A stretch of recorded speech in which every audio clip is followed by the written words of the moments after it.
আরে বন্ধু তো সেজন যে আপনার সাথে জান্নাত পর্যন্ত যেতে চাইবে। বন্ধু তো সেজন যে আপনাকে রবের দরবার থেকে বাঁচানোর জন্য সুপারিশ করবে। বন্ধু তো সেজন যে আপনাকে বলবে চল আজকে রাত্রে গভীর রাতে দুই বন্ধু মিলে রবের দরবারে তাহাজ্জুদের নামাজ দিয়ে একটু সিজদাই আদায় দিই সুবহানাল্লাহ।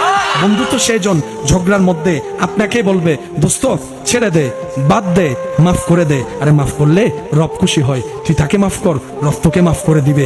বন্ধু তো সেজন সুবহানাল্লাহ। বন্ধু তো সেজন যে আপনার মেজাজকে কন্ট্রোল রাখার চেষ্টা করবে। বন্ধু তো সেজন যে আপনার চোখকে কন্ট্রোল রাখার জন্য সহযোগিতা করবে।